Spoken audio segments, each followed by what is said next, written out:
Hello dear students, welcome to IFS. स्वागत है आप सभी का 100 डे चैलेंज में, जिसपे कि हर रोज आप 5 क्वालिटी क्वेश्चंस करते हैं एंड देन फिर नेक्स्ट डे मॉर्निंग उसका डिस्कशन हमारी तरफ से मिलता है आपको। तो जो बच्चे क्वेश्चन अटेम्प्ट कर चुके हैं उनके लिए ये वीडियो बहुत ही बेनिफिशियल होने वाला है, लेकिन जो बच्चे ने अभी तक अटेम्प्ट नहीं किया है उनके लिए ये वीडियो बिल्कुल नहीं है। तो पहले जाएं, टेस्ट को अटेम्प्ट करें एंड देन आकर इस वीडियो को देखें। ठीक है, तो स्टार्ट करते हैं question. Let f and g be two functions from close 01 to close 01 with f strictly increasing, then which of the following statement is always correct? तो f के बारे में और g के बारे में क्या इंफॉर्मेशन है? दो फंक्शन हैं जो क्लोज 01 से क्लोज 01 पे डिफाइन किए गए हैं। f और g दोनों क्या है? क्लोज 01 से क्लोज 01 पे डिफाइन किया गया और f के बारे में इंफॉर्मेशन की स्ट्रिक्टली इंक्रीजिंग भी है। Which of the following statement is always correct? अगर G कंटिन्यूअस है देन फॉग कंटिन्यूअस होगा, F कंटिन्यूअस है तो फॉग कंटिन्यूअस। तो एक काम करते हैं, F हमें स्ट्रिक्टली इंक्रीजिंग लेना है, तो डिफाइन करते हैं f of x is equals to x by 2 whenever x belongs to close 0 to close 1 by 2। ठीक है, और फिर x ले लेते हैं कब? जब x बिलोंग करेगा ओपन 1 by 2 से क्लोज 1 में। ठीक है, तो ये फंक्शन बन गया हमारा। तो देख सकते हैं आप, ये फंक्शन स्ट्रिक्टली इंक्रीजिंग है। अगर आप ग्राफ देखेंगे तो कैसा दिखेगा? ये एफ एक्स का ग्राफ, हम 1 तक में बात कर रहे हैं, ये पॉइंट है हमारे पास 1/2। ठीक है, तो इसे हम 0 से 1/4 तक ले जाएंगे, ये जाएगा 0 से 1/4 तक एंड देन फिर 1/2 पे फिर क्या हो जाएगा? मुझे 1/2 मिलने लग रहा होगा कुछ यहाँ से, एंड ये basically y equal to x के लाइन पे आगे बढ़ जाएगा। तो फंक्शन तो स्ट्रिक्टली इंक्रीजिंग ही है ना। और g क्या है? g को मैं ले लेता हूँ g of x is equals to x.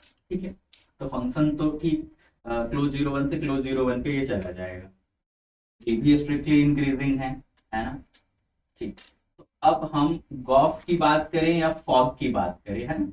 हम चाहे गॉफ की बात, क्योंकि जी को भी एफ की तरह ट्रीट किया जा सकता है क्योंकि स्ट्रिक्टली इंक्रीजिंग, तो इसे भी मैंने लिया है।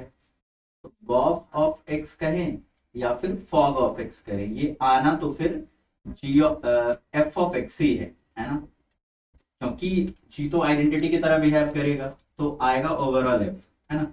और एफ आप देख सकते हैं ये कंटिन्यूअस नहीं है, 1/2 पे यहाँ 1/4 और इधर से आपको 1/2 मिलने लग रहा होगा। तो g continuous then fog continuous, f continuous then fog continuous, ये गलत है। देखिए, if g and fog are continuous then f is continuous. तो जी और फॉग मुझे कंटिन्यूअस लेना है, तो अगर मैं ऑप्शन डी के लिए, ये जो था वो किसके लिए हो गया? ए एंड बी दोनों के लिए। अब डी के लिए अगर अज्यूम करिए कि मैं क्या करता हूँ, g of x equal to 0 ले लेता हूँ for every x belongs to close 0 to 1। ठीक है, और f ऑफ x क्या करता हूँ, मैं से एक पॉइंट पे डिसकंटिन्यूअस बना के और इंक्रीजिंग रखता हूँ, जैसे 0 ले लेता हूँ जब x 0 है मेरे पास। ठीक है, और फिर हम यहाँ से लाइक x/2 कर लेते हैं। x बिलोंग करेगा कहाँ से? ओपन 0 से, यहाँ पे हम कुछ और कर लेते हैं, जैसे कि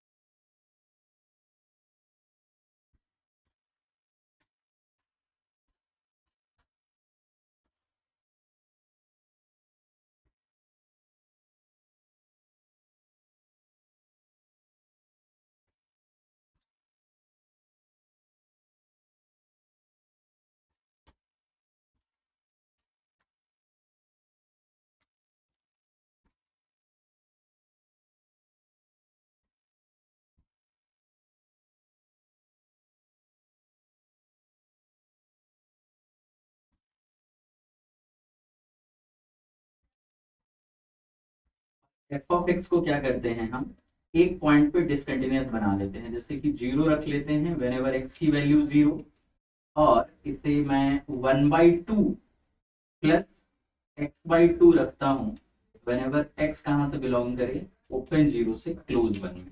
तो देखोगे कि ये फंक्शन डेफिनेटली इसका अगर आप ओपन 0 से 1 पे अगर आप डेरिवेटिव फाइंड आउट करोगे तो डेरिवेटिव 1/2 जो ग्रेटर देन 0 है, तो डेफिनेटली फंक्शन इंक्रीज कर रहा होगा और 0 के नेबरहुड में वैल्यू मुझे 1/2 मिलेगी और 1 के नेबरहुड में अगर आप देखोगे, इवन 1 पे अगर आप वैल्यू देखोगे तो हाफ प्लस हाफ 1 बन जाएगा, तो कुछ ऐसा है। ठीक है, तो यहाँ पे जब मैं फॉग की बात करूंगा तो F O G of x, ये तो 0 पे ओवरऑल 0 ही चला जाएगा, ये कंटिन्यूअस है ना, और जी भी हमारा कंटिन्यूअस है, बट एफ क्या है, नॉट कंटिन्यूअस।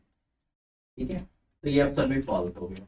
रही बात सी ऑप्शन की कि एफ और फॉग दोनों कंटिन्यूअस है हमारे पास, देन जी कंटिन्यूअस होगा क्या? तो यहाँ पे ये जो डेफिनेशन है कंटिन्यूटी का, उससे हम प्रूव कर सकते हैं कि एफ और फॉग के कंटिन्यूअस होने पे जी डेफिनेटली कंटिन्यूअस होगा, साथ में स्ट्रिक्टली इंक्रीजिंग भी आपका हेल्प करेगा। ठीक है, यहाँ पे जो देखो ये एफ लिया है, ये भी मैंने यहाँ पे स्ट्रिक्टली इंक्रीजिंग लिया हुआ है, तो ए बी और डी गलत हो गए, सी करेक्ट हो गया। Let f and g be two functions from close 01 to close 01 with f strictly increasing, then which of the following statement is always correct? तो f के बारे में और g के बारे में क्या इंफॉर्मेशन है? दो फंक्शन हैं जो क्लोज 01 से क्लोज 01 पे डिफाइन किए गए हैं। f और g दोनों क्या है, क्लोज 01 से क्लोज 01 पे डिफाइन किया गया, और f के बारे में इंफॉर्मेशन की स्ट्रिक्टली इंक्रीजिंग भी है। Which of the following statement is always correct? अगर G कंटिन्यूअस है then fog कंटिन्यूअस होगा, F कंटिन्यूअस है तो fog कंटिन्यूअस होगा। एक काम करते हैं, F हमें स्ट्रिक्टली इंक्रीजिंग लेना है, तो डिफाइन करते हैं f of x is equals to x/2 whenever x belongs to close 0 to close 1/2। ठीक है, और फिर x ले लेते हैं कब, जब x बिलोंग करेगा ओपन 1/2 से क्लोज 1 में। ठीक है, तो ये फंक्शन बन गया हमारा। तो देख सकते हैं आप ये फंक्शन स्ट्रिक्टली इंक्रीजिंग है। अगर आप ग्राफ देखेंगे तो कैसा दिखेगा, ये एफ एक्स का ग्राफ, हम 1 तक में बात कर रहे हैं, ये पॉइंट है हमारे पास 1/2। ठीक है, इसे हम 0 से 1/4 तक ले जाएंगे, ये जाएगा 0 से 1/4 तक, एंड देन फिर 1/2 पे फिर क्या हो जाएगा, मुझे 1/2 मिलने लग रहा होगा कुछ यहाँ से, एंड ये basically y equal to x के लाइन पे आगे बढ़ जाएगा। तो फंक्शन तो स्ट्रिक्टली इंक्रीजिंग ही है ना। और g क्या है, g को मैं ले लेता हूँ g of x is equals to x। ठीक है, तो फंक्शन तो ठीक क्लोज 01 से क्लोज 01 पे ये चला जाएगा, g भी स्ट्रिक्टली इंक्रीजिंग है ना।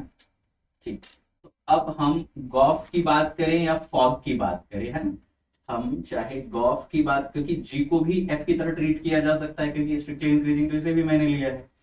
तो गॉफ ऑफ एक्स कहें या फिर फॉग ऑफ एक्स करें, ये आना तो फिर जी एफ ऑफ एक्स ही है ना, क्योंकि जी तो आइडेंटिटी की तरह बिहेव करेगा, तो आएगा ओवरऑल एफ, है ना। और एफ आप देख सकते हैं ये कंटिन्यूअस नहीं है, 1/2 पे यहाँ 1/4 और इधर से आपको 1/2 मिलने लग रहा होगा। तो G continuous then fog continuous, F continuous then fog continuous, ये गलत है। देखिए if G and fog are continuous then F is continuous, तो G और fog मुझे continuous लेना है। तो अगर मैं ऑप्शन डी के लिए, ये जो था वो किसके लिए हो गया, A एंड B दोनों के लिए।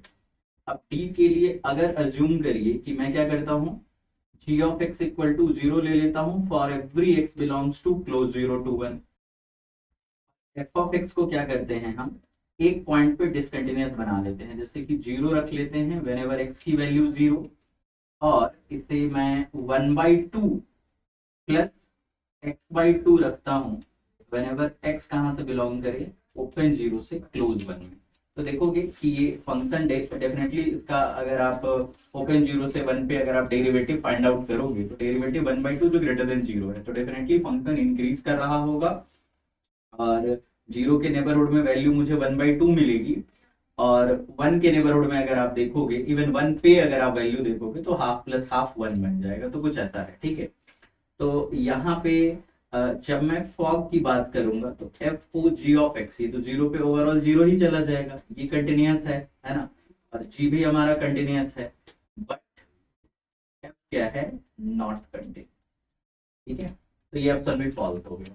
रही बात सी ऑप्शन की कि एफ और फॉग दोनों कंटिन्यूअस है हमारे पास, देन जी कंटिन्यूस होगा क्या। तो यहाँ पे ये जो डेफिनेशन है कंटिन्यूटी का, उससे हम प्रूव कर सकते हैं कि एफ और फॉग के कंटिन्यूस होने पे जी डेफिनेटली कंटिन्यूस होगा। साथ में स्ट्रिक्टली इंक्रीजिंग भी आपका हेल्प करेगा। ठीक है, यहाँ पे जो देखो ये एफ लिया है, ये भी मैंने यहाँ पे स्ट्रिक्टली इंक्रीजिंग लिया हुआ है। तो ए बी और डी गलत हो गए, सी करेक्ट हो गया। Let fx equal to e to the power minus 1 upon x where x belongs to open 0 1, then on open 0 1 function uniformly continuous होगा कि नहीं। कंटिन्यूस है लेकिन यूनिफॉर्मली कंटिन्यूस नहीं है, फिर अनबाउंडेड कंटिन्यूटी, मतलब कुल मिला के कंटिन्यूटी, बाउंडेडनेस और यूनिफॉर्म कंटिन्यूटी, इन तीनों के बारे में हमें बताना है। फंक्शन ओपन इंटरवल पे डिफाइन किया गया है और आप देख सकते हो न्यूमरेटर में एक्सपोनेंशियल है, डिनोमिनेटर में पॉलिनोमियल है।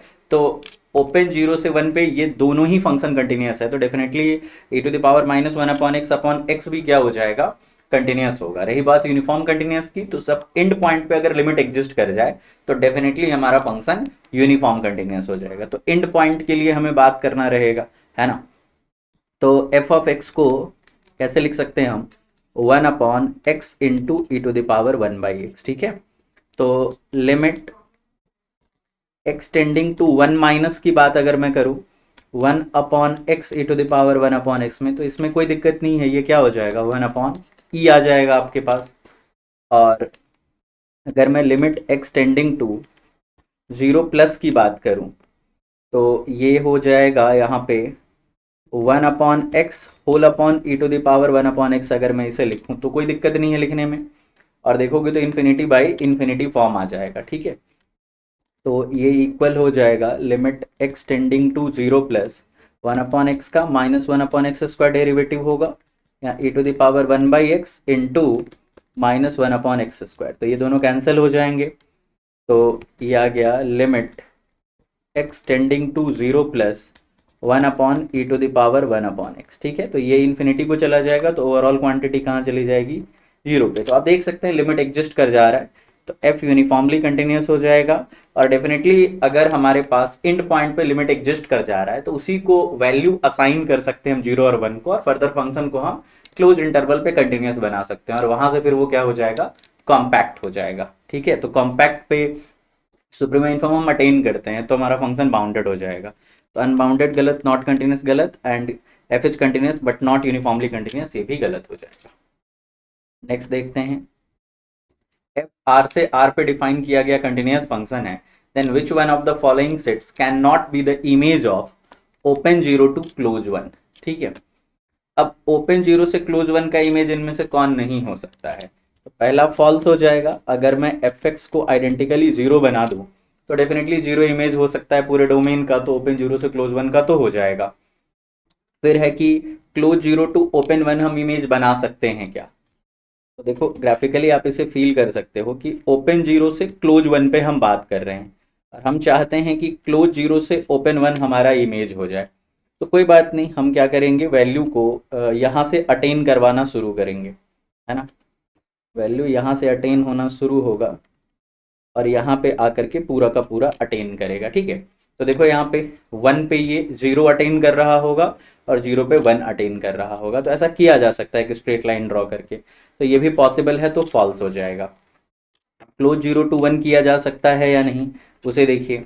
हम ओपन 0 से क्लोज 1 पे बात कर रहे हैं, तो ठीक है, हम यहाँ से क्या करते हैं, ये वैल्यू 1 है ना, हम ओपन पे चलते हैं, ये 1/2 मैं ले लेता हूँ, और 1/2 में यहाँ पे ओपन रखते हुए, ये ओपन रखते हुए मैं यहाँ तक आता हूँ, और 1/2 में मैं 1 अटेन कर लेता हूँ। ठीक है, और फिर यहाँ से मैं 1 पे 0 अटेन कर लेता हूँ। तो अब आप देख सकते हैं क्लोज 0 से 1 तक सारी वैल्यू हमने अटेन कर ली है। ठीक है, ये भी पॉसिबल है।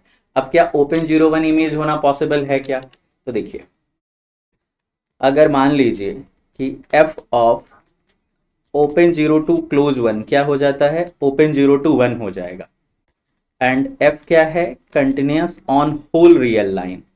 तो इसका मतलब एफ कंटिन्यूस ऑन कहाँ होगा, क्लोज इंटरवल 0 1 भी होगा, एंड एफ ऑफ क्लोज 0 1 क्या हो जाएगा, F of open 0 to close 1 union F of 0, ऐसा ही कुछ होगा ना। अब ये क्या आ रहा है मेरे पास, इसे तो मैंने ओपन 0 1 अज्यूम कर लिया है, यूनियन एफ ऑफ जीरो। अच्छा, एफ ऑफ क्लोज इंटरवल 0 1 हमेशा क्या होगा, close small m to capital M। ये जो फंक्शन है ना, अगर फंक्शन क्लोज्ड इंटरवल पे कंटिन्यूस है तो वो हमेशा ही एक क्लोज इंटरवल इमेज के तौर पे देगा। और अगर मान लीजिए कि क्लोज इंटरवल ए बी की बात मैं कर रहा हूँ, ए इक्वल टू बी वहां हो गया, मतलब क्लोज स्मॉल m से कैपिटल M की बात करूँ, वहां small m equal to capital M अगर होगा तो कांस्टेंट फंक्शन हो जाएगा, कोई दिक्कत नहीं है। नहीं तो फिर क्लोज्ड इंटरवल रहेगा। तो वैसे तो इसका इमेज इस फॉर्मेट का होता है हमेशा।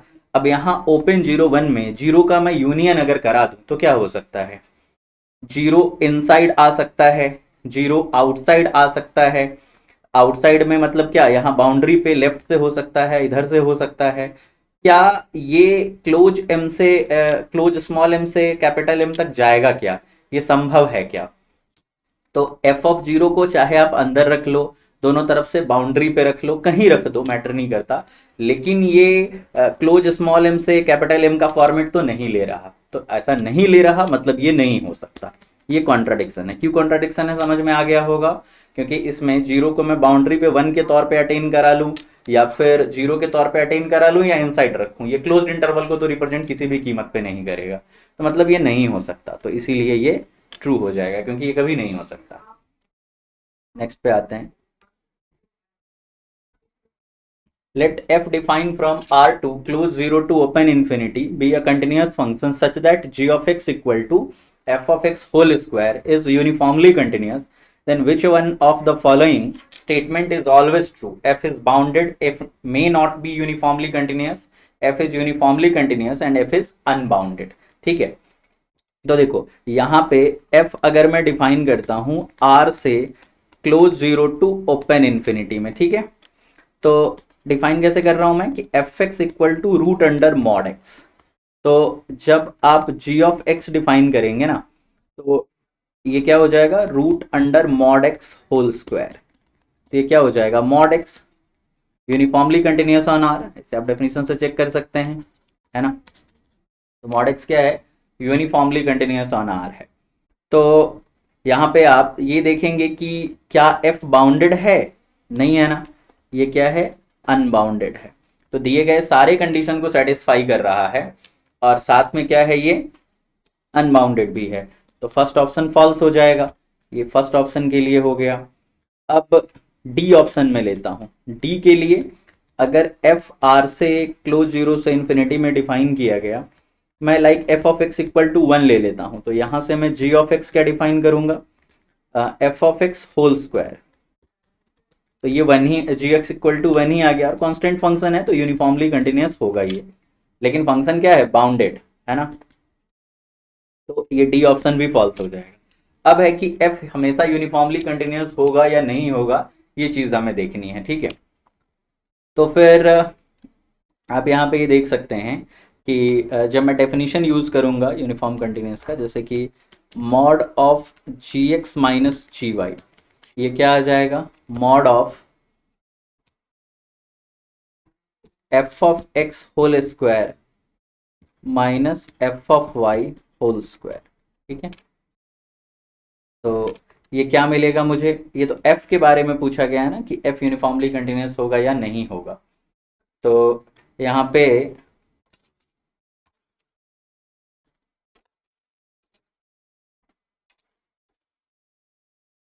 अब रही बात कि एफ यूनिफॉर्मली कंटिन्यूस है या नहीं, तो उसके लिए एफ ऑफ एक्स क्या हो जाएगा हमारे पास, under root g of x. Minus इसलिए नहीं ले रहे क्योंकि एफ जो है वो नॉन नेगेटिव है। तो जब मैं mod of F x minus F Y करूंगा, तो mod of under root G x minus under root G Y हो जाएगा, ठीक है। तो इक्वल टू मैं क्या लिख सकता हूँ इसे, इसे root G x plus root G Y से अगर मैं डिवाइड करूँ, तो ये हो जाएगा हमारे पास जी x minus G Y upon जी एक्स प्लस जी वाई, ठीक है। तो अज्यूम करिए कि ये पूरे आर पे अगर हम डिफाइन करें जी को, है ना, तो जी तो डेफिनेटली यूनिफॉर्मली कंटिन्यूस दिया ही गया है। तो मैं जो भी पॉइंट एक्स और वाई चूज कर रहा होऊंगा, वहां पे जो वैल्यू आएगी जी एक्स और जी वाई की, उसके समीशन को मैं एम ले लेता हूं, ठीक है। तो यहाँ पे ये अगर इसे मैं कुछ m से डिनोट करूंगा। तो m के लिए मैं क्या कर सकता हूं, यहाँ पे जो लेस देन m एप्सिलॉन करता हूं ताकि ये m कैंसिल हो जाए एंड देन फर्दर ये क्या हो जाए, that imply mod of G x minus G Y less than epsilon हो जाए। ठीक है, ये अगर लेस देन m एप्सिलॉन होता है और इस समेशन को मैं अगर m अज्यूम करूं तो मॉड जी x minus G Y less than epsilon हो जाएगा। तो अब g तो यूनिफॉर्मली कंटिन्यूस है, तो डेफिनेटली x माइनस वाई उस समय लेस देन डेल हो जाएगा, है ना। तो हर एप्सिलॉन के लिए मैं डेल बना सकता हूँ, ये क्लियर है। तो f यूनिफॉर्मली कंटिन्यूस हो जाएगा और f may not be uniformly continuous गलत हो जाएगा। ठीक है,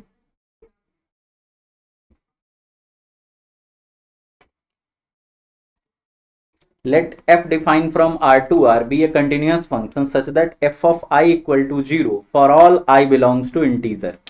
Then which of the following statement is always true? First one is image of f is closed in R, image of f is open in R, f is uniformly continuous and none of the above. ठीक है, तो f क्या है, यहाँ पे वैसा R से R में डिफाइन किया गया कंटिन्यूस फंक्शन है जो सारे इंटीजर पे जीरो हो रहा है। ठीक है, तो अब कह रहा है इमेज ऑफ एफ क्लोज होगा क्या, इमेज ऑफ एफ हमेशा ओपन होगा क्या, एफ हमेशा यूनिफॉर्मली कंटिन्यूस होगा क्या। तो वन बाय वन देखते हैं। जैसे कि फर्स्ट ऑप्शन के लिए अगर मैं F define from R to R, F of x equal to क्या ले लेता हूं, साइन 2 पाई एक्स। ठीक है, या साइन पाई एक्स ही चलो मैं ले लेता हूं यहाँ पे। ठीक है, तो साइन पाई एक्स लेने से क्या होगा, कुछ भी इंटीजर डालेंगे तो ये इंटीग्रल मल्टीपल हो जाएगा यहाँ पे पाई का, तो डेफिनेटली ये क्वांटिटी जीरो को चली जाएगी, है ना। तो यहाँ पे क्या हो गया, इमेज ऑफ एफ की अगर मैं बात करूं तो इमेज ऑफ एफ तो भाई क्लोज इंटरवल -1 से 1 ही आने वाला, तो ये क्लोज सेट है ना, तो ओपन कैंसिल हो जाएगा। अब है क्या कि इमेज ऑफ एफ हमेशा क्लोज्ड आएगा क्या, अब यहाँ तो क्लोज्ड आ गया। देखो इस क्वेश्चन में दिया क्या गया है, कंफ्यूज क्या करने की कोशिश की गई है कि आप जानते हैं कि कंटिन्यूअस फंक्शन के जीरोज का सेट क्लोज्ड होता है। ठीक है, तो यहाँ पे क्या बोला कि इंटीजर पे जीरो होना है।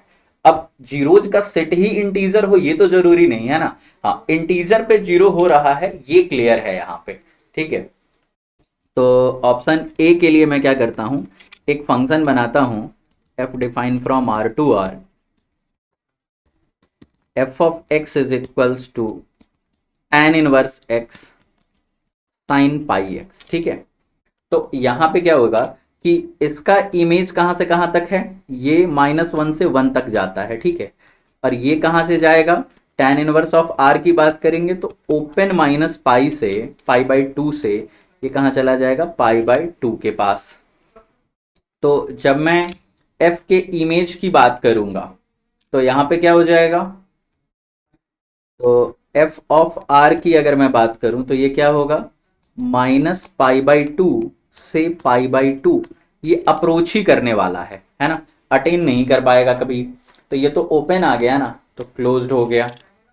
अब पूछ रहा है कि क्या f हमेशा यूनिफॉर्मली कंटिन्यूस होगा, तो यहाँ पे c के लिए हम ले सकते हैं f of x equal to sine pi x square. अब जिस तरह से sine x square uniformly continuous नहीं होता है, उसी तरह से साइन पाई एक्स स्क्वायर भी यूनिफॉर्मली कंटिन्यूस नहीं होगा। ये भी फॉल्स हो गया, तो ऑप्शन डी जो है ये करेक्ट हो गया, मतलब कोई भी ऑप्शन सही नहीं हुआ यहाँ पे। तो ये था डिस्कशन, जो क्वेश्चन आपने अटेम्प्ट किया था, नेक्स्ट डे के क्वेश्चन को अटेम्प्ट करिए एंड देन फिर मिलिए डिस्कशन में और देखिए कि आपने जो अप्रोच लगाया वो बहुत ही बेहतरीन अप्रोच था या उसमें कुछ और चेंजेस किए जा सकते थे उसे और बेहतर बनाने के लिए। ठीक है, थैंक यू।